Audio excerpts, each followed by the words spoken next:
प्याज लहसुन कोई ऐसा नहीं कि जैसे शराब मछली मांस ये त्याज्य है। अभक्ष पदार्थ मत खाओ जिसमें दूसरों को कष्ट होता है। ये हम अनुमति नहीं दे रहे, आज्ञा नहीं कर रहे कि सब खाओ। हम उनकी बात करें कि जो समस्या है।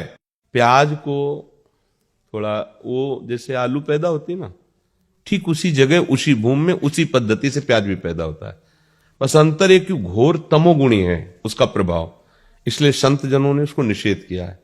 क्योंकि हमको तमोगुण रजोगुण त्याग कर सतोगुण होते हुए भजन में बढ़ना है, इसलिए वो कोई ऐसा पाप वाला कार्य नहीं है कि जैसे मुर्गा ये सब खाने वाले, वो कोई पाप नहीं है, पर वो भजन में विघ्न है।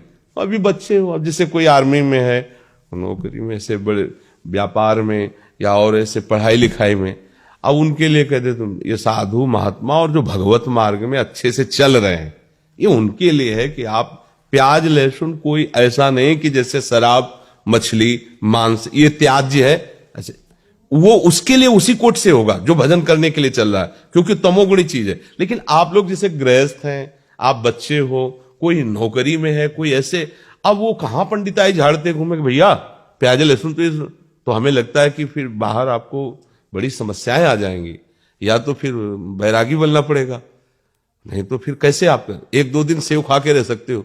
अब आपको अमेरिका जाना, यहां जाना, वहां जाना, तो अभक्ष पदार्थ मत खाओ जिसमें दूसरों को कष्ट होता है। ये हम अनुमति नहीं दे रहे, आज्ञा नहीं कर रहे कि सब खाओ। हम उनकी बात करें कि जो समस्या है। अब जैसे कोई ये नौकरी पेशा में लगे, अब उनको जाना है इधर उधर टूर में, उनको कहां बताएं कि कैसे, तो ये कोई पाप नहीं है। एक होता ना कि ये खाना पाप है, जैसे आप मांस खाओगे ये सब, ये पाप है। ये पाप नहीं, पर तमोगुण है, ये भजन का विरोधी भाव पैदा करेगा, इसलिए इसको मना किया जाता है। तो अभी तुम बच्चे हो, ना खाओ, अच्छा है, आदत मत बिगाड़ो, पर आप गए हो सब पा रहे, तुम भूखे बैठे रहो, तो हमें लगता है कि अभी बच्चे हो, ये आपके लिए शायद है कि ऐसा ठीक ना रहे।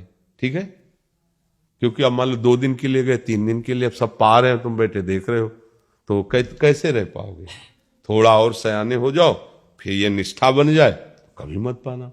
एक दिन उपवास भी कर सकते हो, फलाद भी खा के रह सकते हो, पर वो देखो जिस मार्ग में चले उसमें थोड़ा सा समझ के चले।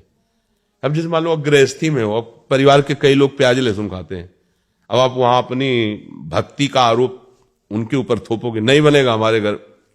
हम नहीं कहते, भक्ति विरोध या झगड़ा नहीं करवाती। अपने घर में जो बनाने वाले हैं उनसे प्रार्थना कर दे कि आप सबके लिए जैसा बनाइए।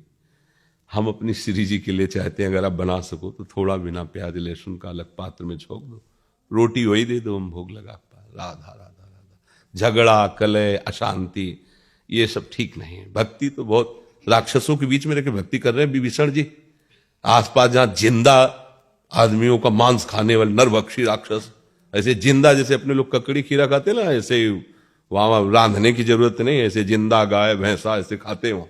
और एक एक नहीं कि एक भैंसे में हो गया, वो तो सो रहे थे। कुंभकर्ण जी अगर रोज जगे रहे तो सृष्टि खत्म कर दिया ऐसे खाने वाले।